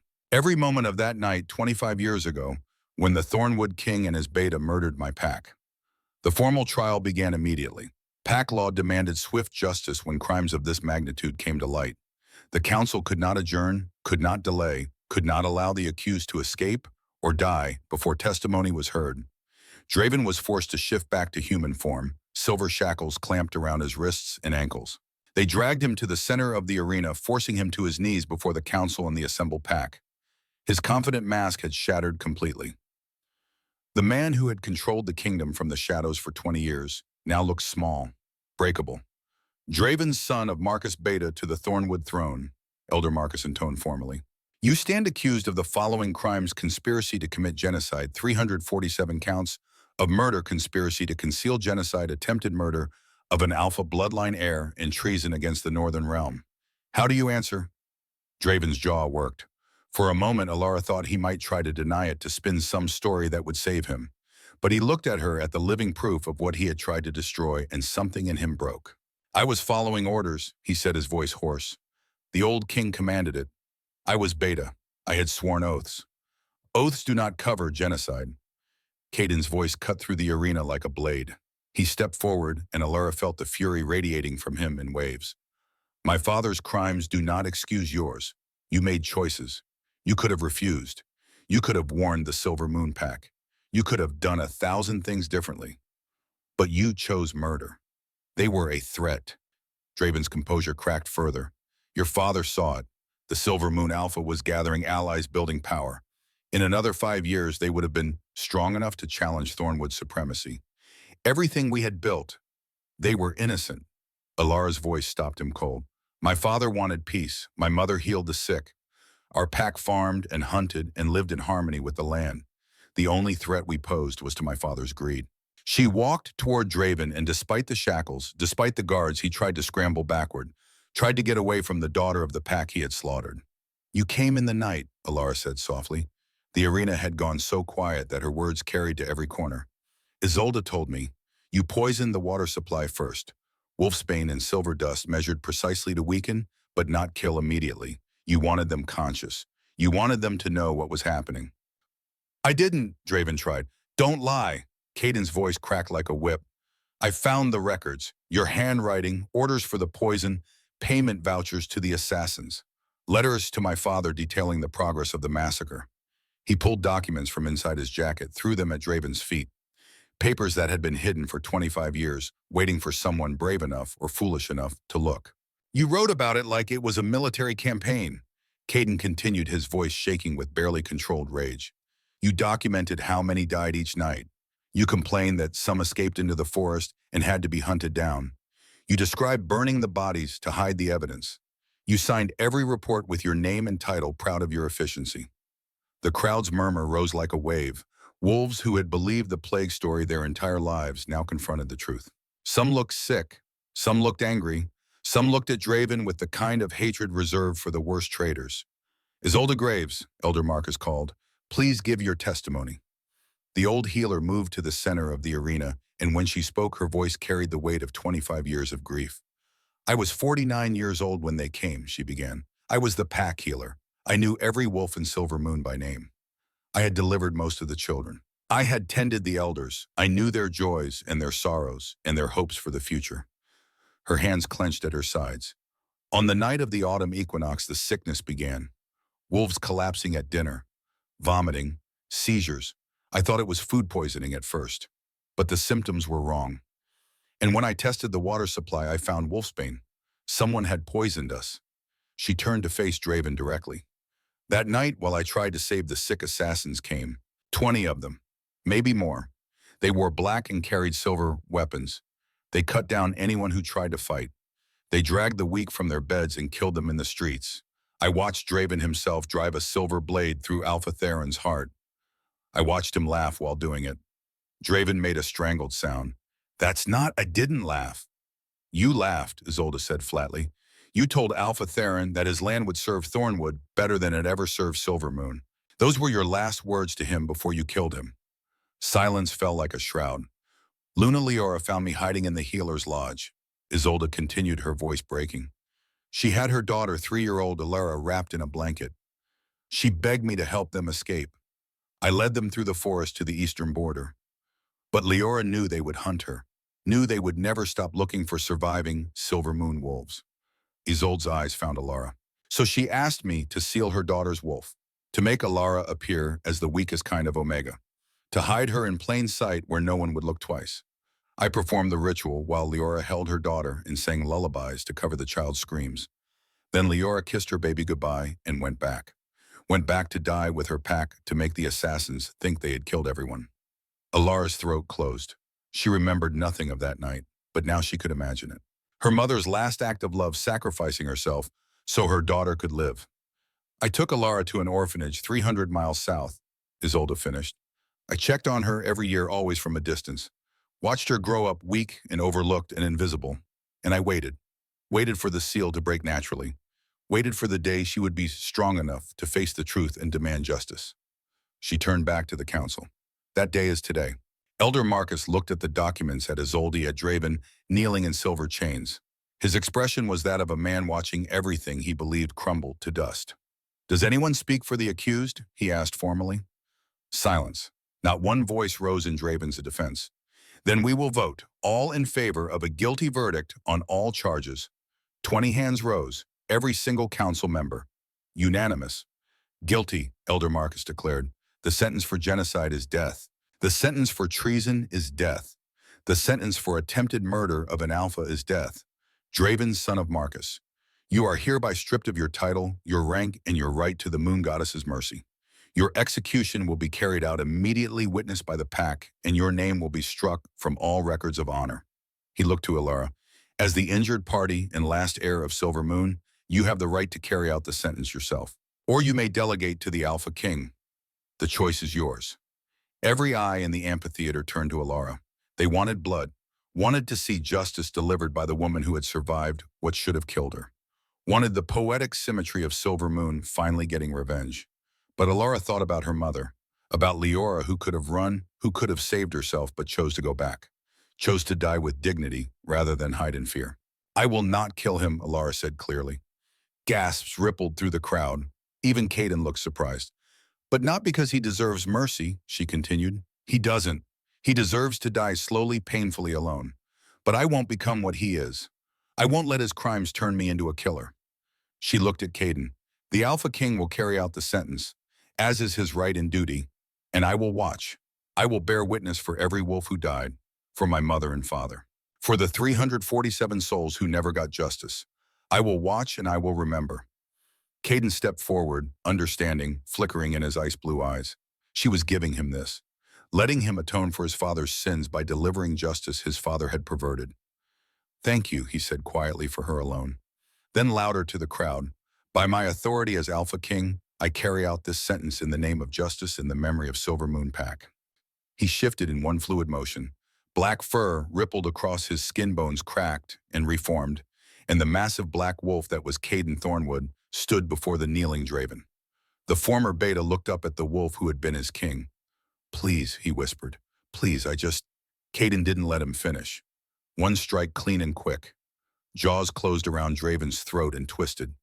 The crack echoed across the silent amphitheater. Draven fell dead before he hit the ground. For a long moment, no one moved. Then slowly, wolves began to howl, not in celebration, in grief, for the pack that had died, for the justice that came 25 years too late, for the innocence their kingdom had lost when murder became policy. Alara shifted and added her voice to theirs. Her silver wolf's howl rang clear and strong, carrying grief and rage and bitter triumph all at once.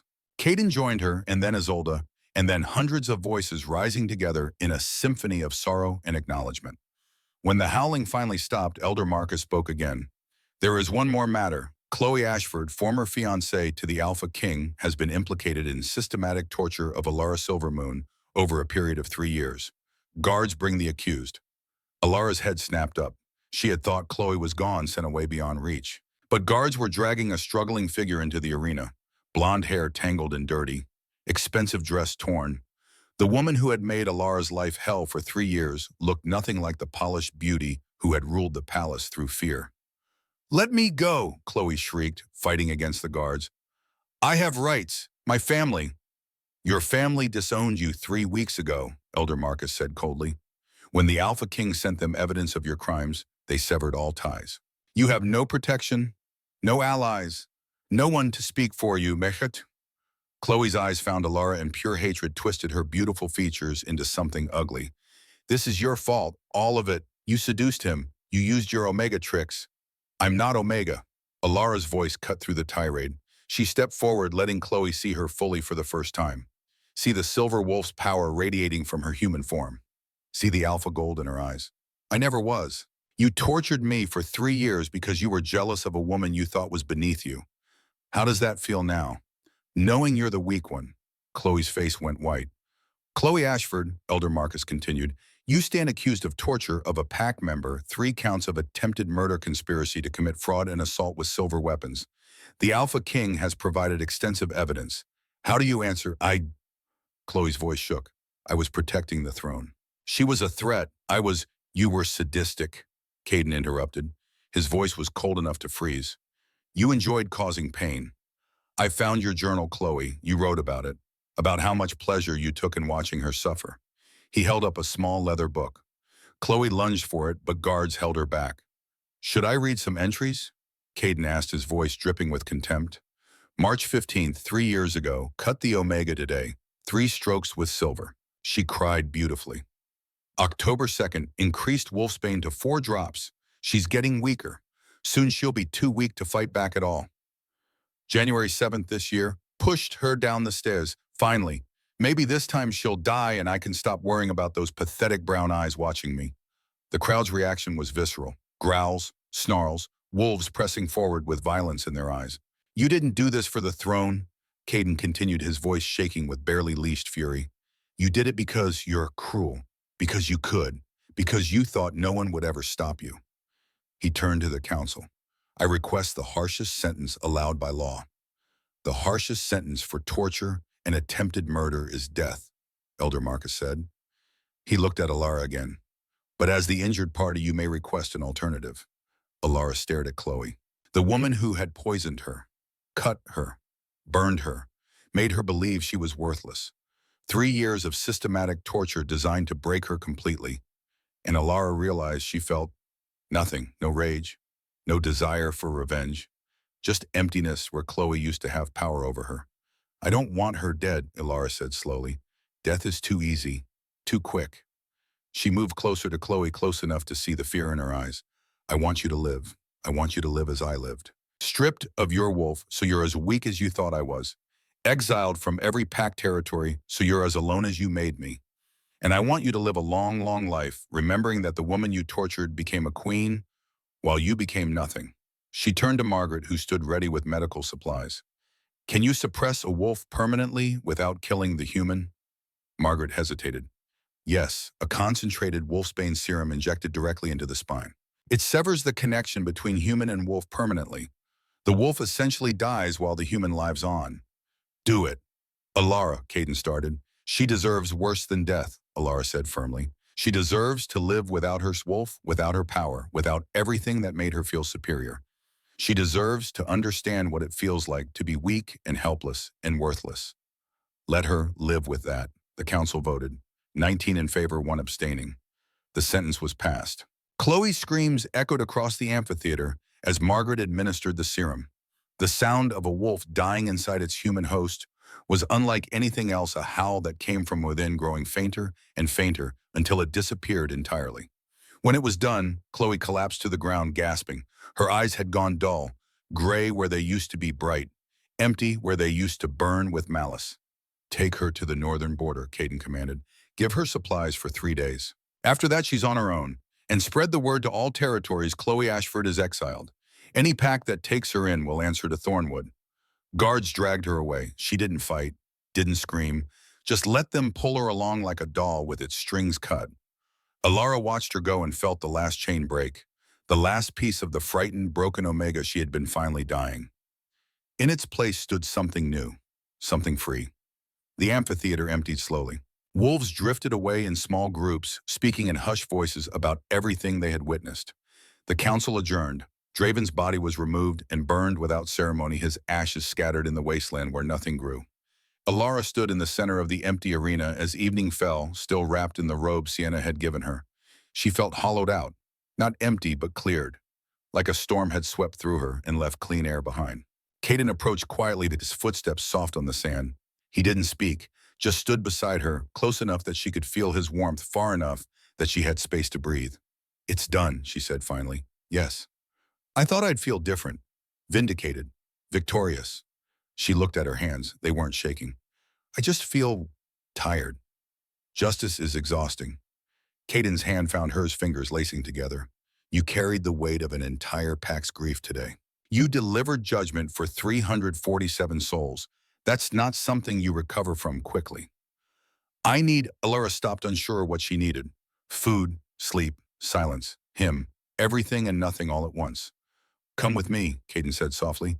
He led her out of the arena, not toward the palace, but away from it, through gardens that smelled of winter roses and pine, past fountains that reflected the rising moon, to a small stone building she had never seen before, half hidden behind ancient oaks.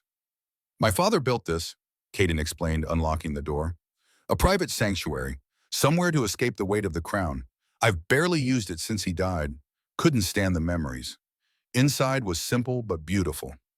One large room with a fireplace, comfortable furniture, a bed piled with furs. Windows on all sides looked out at the forest. Private, peaceful, safe. Caden started the fire while Alara sank into a chair, her body finally acknowledging how close she had come to death today. The silver burns on her neck had healed, but she could still feel the ghost of that agony, could still smell her own flesh burning.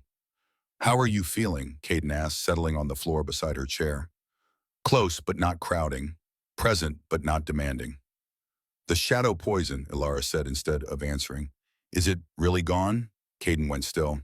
Then slowly he smiled, not the careful half-smile she was used to, a real smile that transformed his entire face.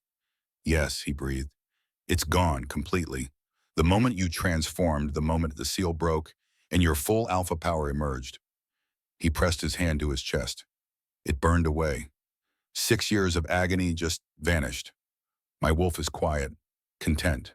The screaming finally stopped. Because of me. Because of you. He reached up his hand, cupping her face with that devastating gentleness she had come to crave. Because the moon goddess knew exactly what she was doing when she chose you for me. You saved me, Alara, in every way a person can be saved. Alara leaned into his touch, her eyes closing. "I don't feel like I saved anyone. I feel like I barely survived. You did more than survive. You transformed. You stood in front of the entire pack and claimed your birthright. You delivered justice with mercy and strength in equal measure. You proved every single doubt wrong." His thumb traced her cheekbone. "You were magnificent." I was terrified. Bravery isn't the absence of fear. It's acting despite it. Caden stood pulling her up with him. "Come here." He guided her to the bed, and when she tensed, he shook his head. "Just rest, nothing more. You need sleep and safety and time to process. I would never push you for more than you're ready to give." But as Alara lay down, as Caden settled beside her, with careful distance between them, she realized she didn't want distance, didn't want careful, didn't want to wait anymore. She had spent 28 years being told she wasn't enough, 3 years being tortured for existing. She had nearly died twice in the past month. She had earned the right to take what she wanted, and she wanted him. "Caden," she said softly. I'm ready." He went very still. Ready for what? To complete the bond. She turned to face him, and her voice was steady. "Sure. I want you. I choose you. Not because fate demanded it. Not because you saved me, because you see me, the real me, and you think I'm worth fighting for." Caden's eyes flared gold. His breathing quickened. "Alara, you just went through. I know what I went through, and I know what I want." She moved closer, closing the distance between them. "I want to be yours completely. I want the bond finished. I want the mark. I want everything." "Are you sure?" His voice had gone rough, but he held himself still, waiting for her absolute consent. "I've never been more sure of anything." Caden's control shattered. He kissed her like he had been starving for it, like she was air and he had been drowning. Alara met him with equal hunger, her hands tangling in his dark hair, pulling him closer. The mate bond sang between them, a golden thread that had been pulling them together since the moment they met, finally drawing tight. His mouth moved to her jaw, her neck finding the spot where shoulder met throat. The claiming spot, the place where he would mark her as his forever. "This will hurt," he warned, his voice barely human. "The marking bite always hurts." "I don't care." Alara tilted her head, baring her throat in the ultimate gesture of trust. "Make me yours." Caden's canines lengthened. He pressed kisses to her skin, gentle despite the beast clawing inside him. Then he bit down. Pain exploded through Alara, sharp and burning, and somehow perfect. She felt his teeth pierce skin, felt something fundamental shift inside her. The mate bond didn't just tighten, it fused, became unbreakable, permanent.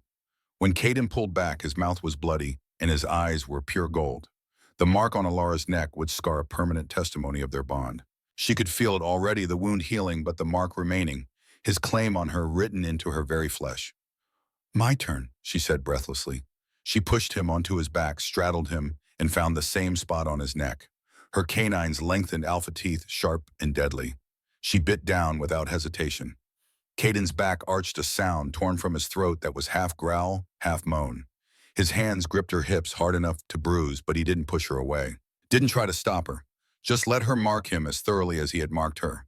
When she released him, when she pulled back to see her mark on his skin, Alara felt something slot into place. Something cosmic and right and utterly permanent.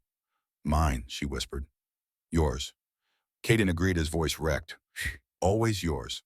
The bond completion ceremony that followed was sacred, private, theirs alone. And when it was finished, when they lay tangled together in the firelight, Elara felt whole for the first time in her life.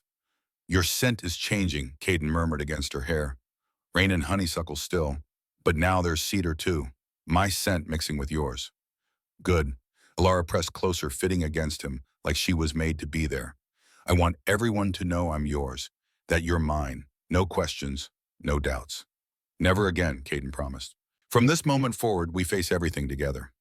They fell asleep, wrapped around each other, the mate bond humming contentedly between them. Outside, the moon rose full and silver over the mountains. Inside, two souls that had been broken and alone finally found each other and became whole. Morning came with golden light and birdsong.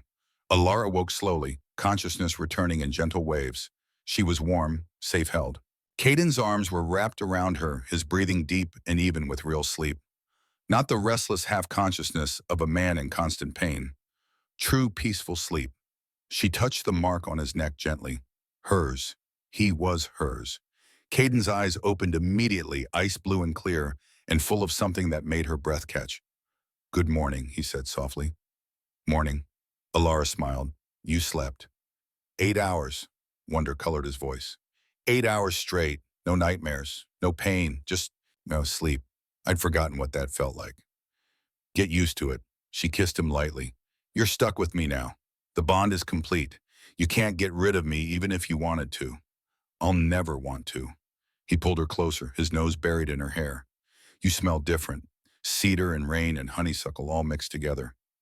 Perfect. They lay there as morning turned to midday, neither wanting to leave their sanctuary, but eventually hunger drove them from the bed. They dressed in clothes Caden had stored there, simple things comfortable, nothing royal or formal. We should go back to the palace, Caden said reluctantly. There will be questions, decisions to make. Your coronation to plan. My what? Your coronation. He said it like it was obvious. You're the Alpha of Silver Moon territory. That needs to be formally recognized. And you're my mate, the Luna Queen of Thornwood. Both titles require ceremonies. Elara's stomach twisted. I don't know how to be a queen.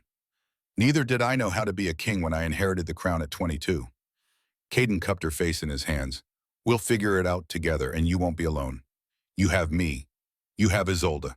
You have an entire pack of wolves who watched you transform and deliver justice yesterday. They already see you as their queen. What if I fail? Then we fail together and we get back up and try again. He kissed her forehead. That's what mates do. They walked back to the palace hand in hand. Wolves they passed stopped and stared, then dropped into respectful bows. Not the fearful submission they showed Caden, but genuine respect. They had seen Elara at her weakest and her strongest. They knew exactly who she was now. Sienna met them at the palace entrance, her face split in a grin, so wide it looked painful. Luna, she exclaimed, then stopped looking at the marks on both their necks. Oh, the bond is complete. Yes, Elara said simply. Sienna pulled her into a fierce hug, ignoring every rule of protocol. I'm so happy for you. Both of you. She pulled back, eyes shining. Everyone's been talking about yesterday. About how you delivered justice with mercy. About how you're going to rebuild Silver Moon. There's already wolves asking to join your pack. Already, Elara blinked. But I haven't even... You're Silver Moon, Sienna said firmly. The pack everyone thought was destroyed. Wolves have been waiting 25 years to see that legacy restored. Of course, they want to be part of it. The day passed in a blur of meetings and planning. The council formally recognized Elara as Alpha of Silver Moon territory. Caden signed documents returning the 2,000 acres along the Canadian border to Silver Moon control. Isolde was appointed as official historian, tasked with recording the truth of what happened 25 years ago so it would never be forgotten or denied. And through it all, Elara felt Caden's presence through their bond. Steady, supportive, proud. When she faltered, he was there. When she doubted, he reminded her of her strength. They moved through the palace as a unit, and slowly Elara began to believe she could do this. She could be a queen. 6 months later, Elara stood on a hill overlooking what had once been ruins and was now a thriving settlement. The Silver Moon territory had been transformed. The burned remnants of the old lodge had been cleared away, and in its place stood a new great hall, built from white stone quarried in the mountains. Not as large as Thornwood Palace, but strong and beautiful and unmistakably home. Surrounding the Great Hall, smaller buildings housed the 315 wolves who had joined Silver Moon Pack. Rogues who had never belonged anywhere. Omegas fleeing abuse. Young wolves looking for purpose. Elderly wolves tired of being pushed aside. They came from every corner of the Northern Realm, drawn by stories of the Omega who became Alpha, the servant who became Queen. Alara welcomed them all. Luna Alara, a child's voice called from below. 8-year-old Mika, daughter of wolves who had fled a cruel Alpha in Wyoming, waved enthusiastically. Come see, the monument is finished. Alara smiled and made her way down the hill. Caden joined her halfway, materializing from the forest where he had been overseeing the construction of new training grounds. Their bond hummed contentedly, a constant awareness of each other that still made her heart skip even after 6 months. The monument, he asked, taking her hand, is Zolda's project, honoring the 347 who died. They walked together through the settlement. Wolves called greetings, stopped to chat, showed off new babies or fresh catches from hunting. This was what Silver Moon had become, not a monument to past tragedy, but a living, thriving community built on the foundation her parents had laid. The monument stood at the heart of the settlement, in a grove of ancient pines that had somehow survived the massacre's fire. White marble, 10 feet tall, carved with 347 names. At the top, the Silver Moon symbol, a crescent moon with a howling wolf beneath. Isolde waited beside it, her weathered face proud. Over the past 6 months, she had transformed from a hidden survivor into Silver Moon's official historian and elder advisor. She had documented everything, interviewed every witness, preserved every story. The truth would never be lost again. It's beautiful, Alara breathed, reading the names. Theron Silver Moon, Leora Silver Moon. 345 others she had never known, but would never forget. They would be proud, Isolde said softly. Your parents, they died to give you a chance at life, and you've used that chance to build something worthy of their sacrifice. I wish I remembered them. You carry them in your blood, in the way you lead, in the compassion you show every wolf who comes here seeking refuge. Isolde squeezed her shoulder. They're not gone as long as Silver Moon lives. A horn sounded in the distance. 3 short blasts, the signal for formal announcements. That's our cue, Caden said. Ready, boys, ready. The coronation ceremony took place at sunset when the Silver Moon began to rise. The entire Northern Realm had been invited. Alphas from Montana, Wyoming, Idaho, even a few from as far as Colorado and Oregon. 5,000 wolves gathered in the valley below the settlement, the largest gathering in living memory. Alara wore a dress of silver silk, simple but elegant. On her head sat a circlet of woven silver shaped like a crescent moon, not a crown, but something uniquely Silver Moon. Around her neck, Caden's mark showed clearly, and around his neck hers, their bond visible for all to see. Elder Marcus performed the ceremony, his voice carrying across the valley through some acoustic trick of the landscape. 25 years ago, the Silver Moon Pack was murdered in an act of genocide that shamed our entire realm. For 25 years, we lived with that shame, that lie, that stain on our honor. We told ourselves it was a plague. We let ourselves forget. He paused, letting the words sink in. But the moon goddess does not forget. She preserved one life, one child, one heir who would grow up to demand the justice we denied. Alara stepped forward, standing at the center of the natural amphitheater. Today, we right that wrong. Today, we acknowledge the crimes of the past and commit to never repeating them. Today, Silver Moon rises again. Elder Marcus gestured to Isolde, who came forward carrying a bundle of white fur. The ceremonial cloak of the Silver Moon Alpha, preserved through 25 years of hiding, waiting for this moment. Isolde draped it over Alara's shoulders. The fur was soft as silk, the weight settling like purpose across her back. Alara Silver Moon, Elder Marcus announced, daughter of Theron and Leora, last of your bloodline. Do you swear to lead Silver Moon Pack with honor, compassion, and strength? Do you swear to protect the weak, guide the strong, and never forget those who came before? I swear, Alara said clearly. Do you swear to use your power for justice, not vengeance, to build rather than destroy, to be the Alpha your parents would be proud of? I swear. Then by the authority granted by the moon goddess and witnessed by the packs of the Northern Realm, Elder Marcus raised his voice. I proclaim you Alpha Alara Silver Moon, rightful leader of Silver Moon Pack, Luna Queen of Thornwood, and mate to AlphaKing Caden Thornwood. The valley erupted in howls. 5,000 wolves raising their voices in acknowledgement. Alara shifted, letting her silver wolf emerge, and added her howl to theirs.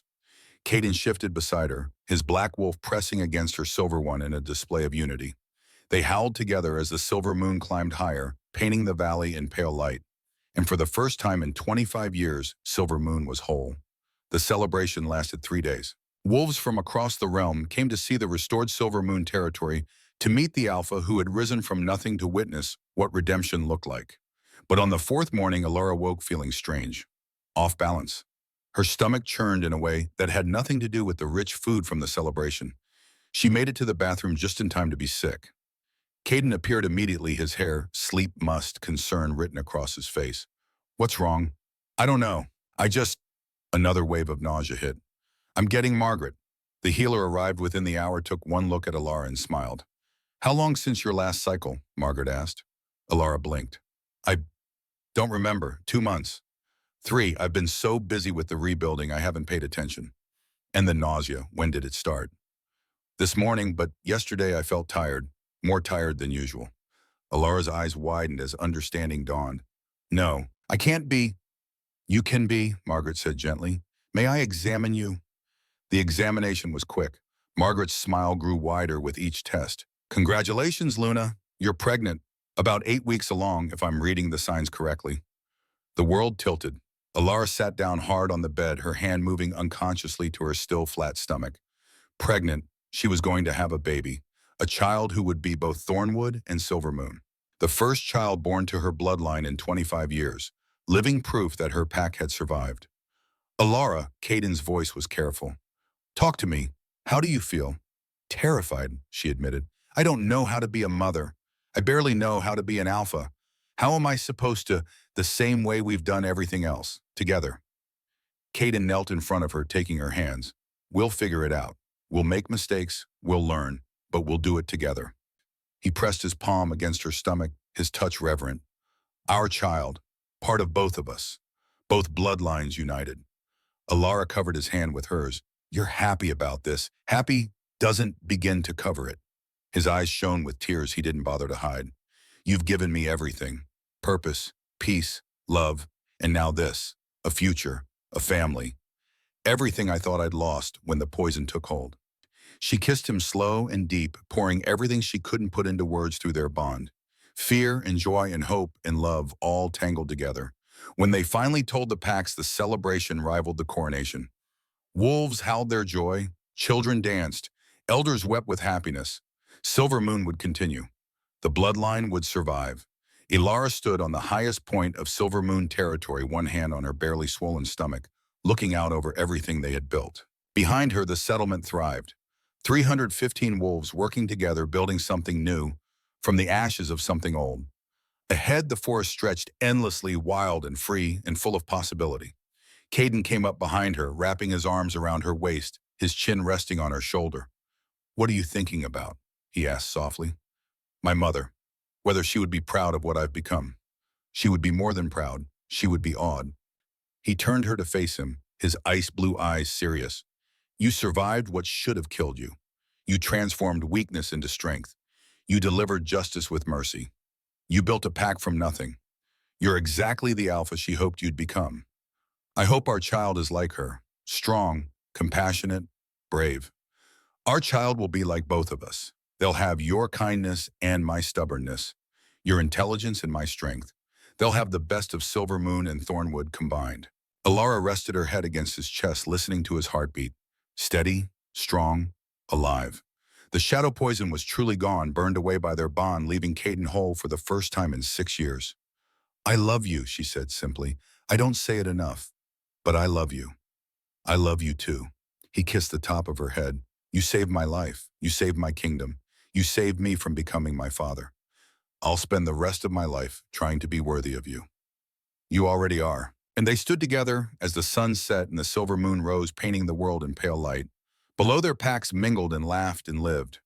Behind them, the monument stood vigil over 347 names that would never be forgotten. And inside, Alara, new life grew. The first Silver Moon child in 25 years. Living proof that even the cruelest attempts at genocide could fail. That love was stronger than hate. That hope could survive anything. Far in the distance, a wolf howled. Then another. Then hundreds, their voices rising together in a song older than memory. A song of survival and triumph and the unbreakable bond between mates who had found each other against impossible odds. Alara and Caden shifted their wolves, emerging to add their voices to the symphony. Silver and black, moon and shadow, two halves of one whole. And as they howled together under the rising moon, Ilara thought she heard her mother's voice carried on the wind. Well done, little one. You made them remember. You made Silver Moon rise again. Well done. The nursery in the Silver Moon Great Hall was painted in shades of silver and blue. Morning light streamed through windows that overlooked the valley, catching on wind chimes that sang softly in the breeze. Alara sat in a rocking chair, cradling her daughter against her chest. 3 months old, with Caden's dark hair and Alara's brown eyes, and a scent that was uniquely her own, rain and cedar, and something sweet like honeysuckle. They had named her Leora after the grandmother who had saved her mother's life. She has your stubbornness, Caden said from the doorway, watching his mate and daughter with open adoration. She refused to sleep until you held her. Good. She'll need stubbornness to rule 2 packs someday. Alara looked up at him, and her smile was pure joy. Come here. Caden crossed to them, settling on the floor beside the rocking chair. Little Leora reached for him with chubby hands, and he let her grip his finger with surprising strength. Strong grip. She'll be a warrior. She'll be whatever she wants to be. Alara stroked their daughter's soft hair. Aoife or Omega or anything in between, will love her regardless. Agreed. They sat in comfortable silence, watching their daughter drift off to sleep. Outside, wolves called to each other. Children played. Life continued in the packs they had built together. Do you ever regret it? Alara asked quietly. Bonding with me instead of someone politically advantageous. Sharing power instead of holding it all yourself. Never. Caden's answer was immediate. You're the best decision I ever made. The only decision that mattered. He looked at her, and his eyes held everything they had been through. The pain and fear and struggle. The triumph and joy and love. You were never the weak Omega everyone believed you were. You were always an Alpha, waiting to wake up. Waiting to show the world what Silver Moon blood means. He cupped her face in his hand. I'm honored to stand beside you. To raise our daughter with you. To build a better world with you. We're not done yet, Alara said, looking out the window at the territory they had reclaimed. There are still corrupt alphas, still wolves suffering, still injustice that needs addressing. Then we'll address it. Together. Together, Alara echoed. Little Leora sighed in her sleep, content and safe and loved. The first child born to Silver Moon in 25 years. The bridge between past and future. Living proof that even in the darkest nights, dawn always comes. And as the Silver Moon rose over the mountains, painting the world in pale light, 315 wolves howled their joy. Thornwood and Silver Moon united at last. 2 packs that had been enemies for generations, now bound by love and blood and hope. The Omega who became queen. The king who learned to share his crown. The daughter who would inherit a world better than the one her grandparents had known. This was the legacy of Silver Moon. Not tragedy, not genocide, not pain. Survival, strength, hope, and love that could overcome anything.